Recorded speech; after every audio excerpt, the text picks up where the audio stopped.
السلام علیکم احباب، سکلز اکیڈمی میں آپ کو خوش آمدید کہتا ہوں۔ میں ہوں ضیاء الرحمن۔ آج سے ہم ایک نیا سلسلہ شروع کر رہے ہیں۔ اس سلسلے میں ہم اکیڈمک سلیبس سے ہٹ کر کچھ بات کریں گے، اور ہمارے اس سلسلے کا نام ہے من کی دنیا۔ آپ لوگوں نے کبھی غور کیا کہ دنیایں دو ہیں؟ ایک دنیا وہ ہے جو ہمیں نظر آ رہی ہے، جس میں ہم زندہ ہیں، کھاتے ہیں، پیتے ہیں، بولتے ہیں، پڑھتے ہیں، پڑھاتے ہیں، نوکری کرتے ہیں، کاروبار کرتے ہیں، رشتہ داریاں نبھاتے ہیں۔ لیکن ہمارے اندر جو جذبات پیدا ہوتے ہیں یا جو خیالات آتے ہیں، یہ کہاں سے آتے ہیں؟ جب آپ کسی فقیر کی مدد کرتے ہیں، کسی یتیم بچے کے سر پر دست شفقت رکھتے ہیں، تو آپ کے دل کے اندر کوئی جذبہ پیدا ہوتا ہے نا، اس کے بعد کچھ احساس ابھرتا ہے کہ آپ نے کچھ نیکی کی ہے، کوئی اچھا کام کیا، آپ کا ضمیر خوش ہوتا ہے۔ تو یہ خیال، یہ جذبہ کہاں سے آیا؟ اسی طرح جب کوئی شخص رشوت لے لیتا ہے، کوئی جرم سرزد کر بیٹھتا ہے، چوری چکاری کر لیتا ہے، زنا کرتا ہے، تو کچھ عرصے کے بعد اسے پشیمانی سی لاحق ہو جاتی ہے، وہ گھبراتا ہے، ڈرنے لگتا ہے، اور اگر جرم بڑا ہو اور ضمیر مرا نہ ہو تو ضمیر مسلسل ملامت کرتا رہتا ہے، اور بالآخر وہ شخص پاگل بھی ہو جاتا ہے۔ بڑے واقعات ہم نے دیکھے۔ تو اس طرح کے جذبات کہاں سے آتے ہیں؟ یا آپ نے کبھی غور کیا ہو، کچھ لوگوں کو دیکھتے ہی چہرے پہ رونق آ جاتی ہے، کچھ لوگوں کے چہرے پہ ہم سنتے ہیں نور ہوتا ہے، اور کوئی شخص ہمارے پاس آ کر بیٹھے اور ہم یہ سوچیں یا دل میں کہیں کہ یہ چلا ہی جائے تو بہتر ہے، اس سے باتیں کرنا بیکار ہے، وقت کا ضیاع ہے۔ تو یہ سب چیزیں کیوں کر پیدا ہوتی ہیں؟ کسی کو چہرے کو دیکھ کر سکون کیوں ملتا ہے، اور کچھ لوگوں کے چہروں کو دیکھ کر ایسا کیوں لگتا ہے کہ ان کے چہروں پہ نحوست ٹپک رہی ہے؟ تو اگر ہم تھوڑا سا غور کریں تو ہمیں پتہ لگے گا کہ ہم لوگوں پر ہمیشہ جذبات غالب رہتے ہیں۔ دنیا کے اندر جتنے بھی تحریکیں اٹھیں، جتنے بھی بڑے بڑے نامور لوگ پیدا ہوئے، انہوں نے نام بنایا، ان کے پیچھے کوئی نہ کوئی جذبہ اس کا محرک تھا۔ اگر ہلاکو خان چنگیز خان نے آج دنیا نیست و نابود کر ڈالی تو اس کے پیچھے یہ جذبہ کار فرما تھا کہ وہ دنیا پر راج کرنا چاہتے تھے۔ اس جذبے نے انہیں وحشی پن کی حدوں کو بھی پار کرنا سکھا دیا، قتل و غارت بھی سکھائی۔ وہ دنیا پر انہوں نے بلا شبہ راج کیا، لیکن اس کے پیچھے جذبہ منفی تھا۔ اسی طرح برلا اور ڈالمیاں گزرے ہیں، بڑے امیر ترین شخص، ان پر ایک خوف لاحق ہو گیا کہ وہ کہیں غریب نہ ہو جائیں، اور اس غربت یا افلاس کے خوف نے انہیں دھنی اور امیر ترین ہونے کا جذبہ انہیں عطا کیا۔ ان پر دھن سوار ہوئی، اور وہ دیکھتے ہی دیکھتے دنیا کے امیر ترین لوگ بن گئے۔ تو جو اللہ تعالیٰ کے نیک بندے ہوتے ہیں، اللہ تعالیٰ ان پر فرشتے مقرر کر دیتا ہے جو ان کی رہنمائی کرتے ہیں، اور جو بدکار لوگ ہوتے ہیں ان پر شیاطین مسلط ہوتے ہیں، اور وہ انہیں برائی کی طرف راغب رکھتے ہیں۔ قرآن کریم کی سورۃ مجادلہ کی آیت نمبر 19 کا ترجمہ ہے، بدکاروں پر شیطان مسلط ہو جاتا ہے جو انہیں اللہ تعالیٰ سے غافل کر دیتا ہے۔ تو ہمیں کس طرح پتہ چلے گا کہ آیا ہم کس لسٹ میں کھڑے ہیں؟ ہم بدکار لوگوں کی فہرست میں شامل ہیں یا اللہ تعالیٰ کے نیکوکار لوگوں کی صف میں شامل ہیں؟ یا کہیں درمیان میں بھٹک رہے ہیں، اس کے لیے ہمیں جھانکنا پڑے گا اور دوسری دنیا کو تلاش کرنا پڑے گا اور اپنے من کے اندر جھانکنا پڑے گا۔ اقبال کہتا ہے، دل بینا تو کر خدا سے طلب، دل بینا تو کر خدا سے طلب، آنکھ کا نور دل کا نور نہیں۔ جو ہمیں عام آنکھ سے دکھائی دیتا ہے یہی کافی نہیں ہے، دل کا نور بھی درکار ہے۔ اور ایک اور جگہ علامہ اقبال نے کیا خوب کہا، اپنے من میں ڈوب کر پا جا سراغ زندگی، اپنے من میں ڈوب کر پا جا سراغ زندگی، تو اگر میرا نہیں بنتا نہ بن اپنا تو بن۔ یعنی کہ یہ شعر وہ قدرت کی طرف سے ہمیں پیغام دے رہے ہیں کہ اللہ تعالیٰ بندے سے فرماتا ہے، تو اگر میرا نہیں بنتا نہ بن اپنا تو بن۔ جب تو اپنے آپ کو پہچان لے گا، اپنے من میں ڈوبے گا اور اس راز کو پا لے گا کہ تجھے کیوں پیدا کیا گیا ہے، تیری پیدائش کا مقصد کیا ہے، اس دنیا میں تجھے بھیجنے کا کیا مقصد ہے، تو خدا کو بھی پا لے گا۔ اسی طرح ایک جگہ پہ اقبال کہتے ہیں، نگاہ شوق میسر نہیں اگر تجھ کو، نگاہ شوق اگر میسر نہیں تجھ کو، تیرا وجود ہے قلب و نظر کی رسوائی۔ تو یہ وسعت کیسے پیدا ہوتی ہے، یہ شوق کیسے پیدا ہوتا ہے، یہ بڑا وسیع سبجیکٹ ہے، اس پہ جتنا بولا جائے اتنا کم ہے۔ ہمارے اس ویڈیو کو بنانے کا مقصد ہرگز یہ نہیں ہے کہ ہم کوئی سبسکرائبرز کی تعداد بڑھانا چاہتے ہیں یا کوئی فیم حاصل کرنا چاہتے ہیں۔ ماشاءاللہ بڑے بڑے اللہ تعالیٰ کے بندے موجود ہیں، بڑی بڑی بکس اویلیبل ہیں۔ میرا صرف مقصد یہ ہے کہ جتنے لوگ ہم سے جڑے ہیں، اگر وہ اطمینان قلب نہیں حاصل کر پا رہے، ان کی زندگی کے اندر تشنگی ہے، سکون نہیں ہے، تو تھوڑا ٹھہریے، کچھ وقفہ کیجئے۔ دنیاوی جو ہمارے معاملات ہیں وہ بھی ضروری ہیں، ہمارا ہرگز یہ مقصد نہیں ہے کہ ہم مجاور بن بیٹھیں، دنیا سے غافل ہو جائیں، اپنی جابز اپنے کاروبار چھوڑ دیں، تعلیم پہ فوکس نہ کریں۔ یہ سب چیزیں بھی ضروری ہیں، لیکن ان چیزوں کے ساتھ ساتھ ہم نے ایک اور چیز پر بھی غور و فکر کرنا ہے کہ جس دنیا کی میں نے سٹارٹ میں بات کی، جو لا فانی ہے، جس نے ہمیشہ رہنا ہے اور ہم سب نے مر کر اس دنیا کا حصہ بننا ہے، کیا ہم اس کی بھی کوئی تیاری کر رہے ہیں کہ نہیں کر رہے؟ ہم دنیاوی معاملات میں اس قدر غافل ہو چکے ہیں کہ ہم بھول بیٹھے ہیں کہ یہ دنیا فانی ہے اور ہم سب نے اس دنیا کو چھوڑنا ہے، آج نہیں تو کل چھوڑ جانا ہے۔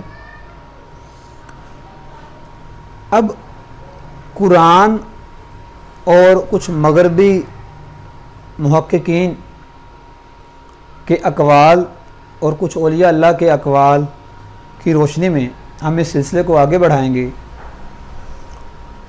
اور سمجھنے کی کوشش کریں گے کہ جو اللہ تعالیٰ کے نیک بندے ہیں، یعنی جو اللہ تعالیٰ کے بتائے ہوئے راستے، یعنی کہ جو اللہ کے نیک بندے ہیں،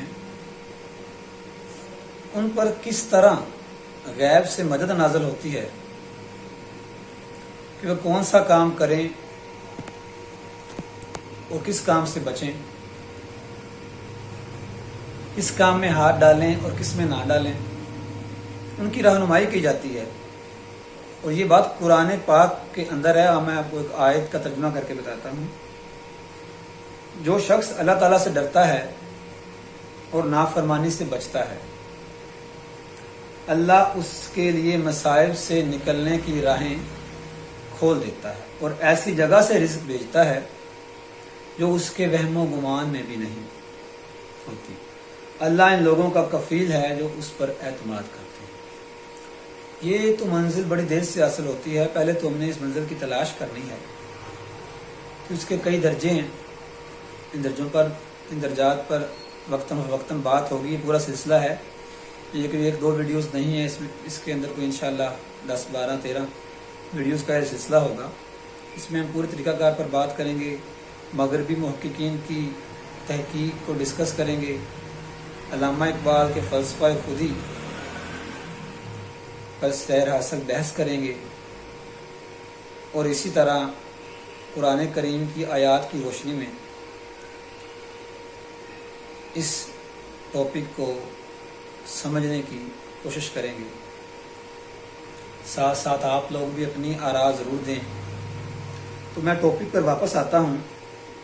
علامہ اقبال پیام مشرق کے دیباچہ میں کہتے ہیں، لیکن اقوام مشرق کو یہ محسوس کر لینا چاہیے کہ زندگی اپنے حوالے سے، یعنی کہ زندگی خود اپنے حوالے سے کسی قسم کا انقلاب پیدا نہیں کر سکتی، کوئی انقلاب برپا نہیں کر سکتی جب تک کہ اس کی اندرونی گہرائیوں میں انقلاب برپا نہ ہو. جب تک ہمارے اندر انقلاب برپا نہیں ہوتا تب تک ہماری زندگی میں کوئی اور زندگی کون سی؟ بظاہر جو مادی زندگی نہیں ہے، ہماری اصل زندگی میں تب تک کوئی تبدیلی واقعہ نہیں ہو سکتی. قرآن کریم میں کوئی جگہ ارشاد ہوا ہے اور اللہ تعالیٰ ہم سے کہتے ہیں، کیا تم اپنے باطن میں نہیں جھانکتے؟ باطن میں جھانکنا کیا ہے؟ یہ وہی ہے جو ہمارا آج کا ٹاپک ہے، جو عنوان ہے، جو سیریز شروع کی ہے ہم نے، وہ ہے من کی دنیا. ایک دنیا ہمارے اندر پنہا ہے اور اس کا سلسلہ براہ راست آسمانوں تک اور آسمان میں رہنے والی مخلوق تک اور خالق تک جا پہنچتا ہے. لیکن بعض لوگوں کا یہ سلسلہ منقطع ہو چکا ہوتا ہے. میں نے پہلے آپ کو آیت سنائی ہے کہ جب جو لوگ نافرمانی شروع کر دیتے ہیں اور بار بار خدا کے احکامات کی خلاف ورزی کرتے ہیں، تو پھر خدا نے جو فرشتے متعین کیے ہوتے ہیں رہنمائی کے لیے، وہ ہٹا دیے جاتے ہیں اور شیطان ان اشخاص پر غلبہ پا لیتے ہیں. ایک جگہ پر ایک بڑا مشہور مغربی محقق ہو گزرا ہے، ڈاکٹر ہیٹی. وہ کہتا ہے، وہ اپنا تجربہ بیان کرتا ہے، میرا تجربہ. وہ کہتا ہے، میرا تجربہ ہے کہ خدا پر بھروسہ رکھنے والا تمام خطرات سے محفوظ گزر جاتا ہے. عین وقت پر یا ضرورت کے وقت کوئی شخص پردہ غیب سے آ کر معاون بن جاتا ہے. جس طرف جانا خطرناک ہو اس راستے میں رکاوٹیں کھڑی ہو جاتی ہیں، اور جو چیز مفید ہو اس کی تمام رکاوٹیں از خود ہٹ جاتی ہیں. یہ پروفیسر ولیم جیمز نے ڈاکٹر ہیٹی کا تجربہ بیان کیا. میں اس حوالے سے آپ کو بکس بھی ریکمینڈ کروں گا. میں نے کچھ تھوڑا بہت پچھلے 2-3 ماہ میں مطالعہ کیا، اور سب سے اہم کتاب جس نے مجھے امپریس کیا، جو اگر آپ پڑھیں اور آپ کی زندگی میں آپ محسوس کریں گے کہ تبدیلی واقع ہونا شروع ہوگی اس کتاب کو پڑھنے سے، وہ اس کتاب کا نام ہے، یہی اس کا نام ہے، من کی دنیا، اور اس کے رائٹر ہیں غلام جیلانی برق صاحب. غلام جیلانی برق صاحب نے اس پر سیر حاصل بحث کی، اور سائنسی لحاظ سے مغربی فلاسفرز جو جتنے ہو گزرے ہیں بڑے بڑے، ڈاکٹر آگسٹائن، ابھی ڈاکٹر ہیٹی، ڈاکٹر نرائن اور پادری لیڈ بیٹر، ان سب کی زندگیوں کی جو ان کی ذاتی زندگیوں کے ساتھ جو واقعات ہو گزرے ہیں ان کو کوٹ کیا ہے. فرضی باتیں نہیں بتائیں. آپ لوگوں نے بھی اکثر محسوس کیا ہوگا کہ بعض اوقات آپ کو لگتا ہے کہ کوئی چیز آپ کو کوئی کام کرنے سے روک رہی ہے. کبھی آپ کہیں جا رہے ہیں تو اچانک سے آپ کو اشارہ ملتا ہے کہ آپ اس جگہ سے ہٹ جائیں، اور اگلے ہی لمحے آپ دیکھیں گے کہ وہاں پہ کوئی نہ کوئی حادثہ رونما ہو جاتا ہے. اسے ہم چھٹیس کا نام دیتے ہیں، لوگ اسے وجدان کا نام دیتے ہیں. فلاسفرز نے، سائنٹسٹ نے اور اولیاء اللہ نے، سب نے اپنے اپنے انداز سے اس کی تشریح کی ہے. اب ہم نے کیا کرنا ہے، ہم نے اپنے من میں جھانکنا شروع کرنا ہے اور دیکھنا ہے کہ آیا ہم لوگ کس لائن میں کھڑے ہیں. کیا آپ کے دیگر لوگوں کے ساتھ معاملات اچھے انداز میں چل رہے ہیں کہ برے؟ اس کا مطلب یہ ہے کہ جب لوگوں کو آپ سے کام پڑتا ہے تو آپ خود سے پوچھیں کہ آپ ان کے کام آتے ہیں، کیا ٹال مٹول سے کام لیتے ہیں کہ ان کا کام فوری کرتے ہیں. کیا جب آپ کسی سرکاری عہدے دار اگر آپ ہیں تو آپ سے پبلک وابستہ ہوتی ہے، لوگوں کو آپ سے کام پڑتے ہیں، تو آیا کیا آپ ان کے کام اپنی تنخواہ کے اندر رہتے ہوئے سر انجام دیتے ہیں کہ آیا آپ لوگوں سے فیسیں، رشوتیں اور مٹھائیاں وصول کرتے ہیں؟ اگر آپ استاد ہیں تو کیا آپ اپنی تنخواہ کو حلال کر رہے ہیں کہ نہیں کر رہے؟ غصے کی حالت میں کیا آپ کو خود پر قابو رہتا ہے کہ بے قابو ہو جاتے ہیں؟ اور جب کوئی یتیم، کوئی مسکین یا فقیر آپ سے کچھ طلب کرتا ہے تو کیا آپ اسے جھڑکتے ہیں کہ کچھ اسے عطا کرتے ہیں؟ میری ان باتوں کو کرنے کا ہرگز یہ مقصد نہیں ہے کہ میں کوئی بہت نیک ہوں. ہم سب انسان ہیں، ہم سے غلطیاں بھی سر انجام ہوتی ہیں، لیکن آج سے ہم نے اپنے من کے اندر گہرائی میں جا کر جھانکنا ہے. خود کو تھوڑا ٹائم دیں، تھوڑی سی یکسوئی حاصل کریں، کچھ تنہائی اختیار کریں اور خود کا جائزہ لیں. ابھی یہ خودی کی ابتدا ہے. علامہ اقبال کا جو فلسفہ خودی ہے اس پر انشاءاللہ سیر حاصل بیاس کریں گے اور اپنے آپ کو تبدیل کرنے کی بھرپور کوشش کریں گے. بس ہم نے محسوس کرنا ہے کہ ہم پر کون سے جذبات غالب آتے ہیں. کیا محبت، فیاضی، سخاوت کے جذبات ہم پر غالب آتے ہیں، رحم کے جذبات غالب آتے ہیں، یا نفرت، غصہ، ظلم، اس طرح کے جذبات کا ہم پر غلبہ رہتا ہے؟ اگر رہتا ہے تو ہم نے اسے بدلنا ہے، بھرپور کوشش کرنی ہے. تو ویورز، آج کی ویڈیو میں میرا خیال ہے کہ کچھ تعارف ہو چکا ہے ہماری اس سیریز کا، ہمارے اس عنوان کا، اور انشاءاللہ وقتاً فوقتاً مزید ویڈیوز بھی اپلوڈ کی جاتی رہیں گی. علامہ اقبال کے اس شعر سے آج کی نشست کا اختتام کرتا ہوں کہ خرد نے کہہ بھی دیا لا الہ تو کیا حاصل، خرد نے کہہ بھی دیا لا الہ تو کیا حاصل، دل و نگاہ مسلمان نہیں تو کچھ بھی نہیں. دل و نگاہ اگر مسلمان نہیں تو کچھ بھی نہیں. آپ نے اس پر غور کرنا ہے کہ دل و نگاہ کا کیا مطلب ہے اور دل و نگاہ کے مسلمان ہونے کا کیا مطلب ہے. اس پر غور کریں. اگر ویڈیو پسند آئے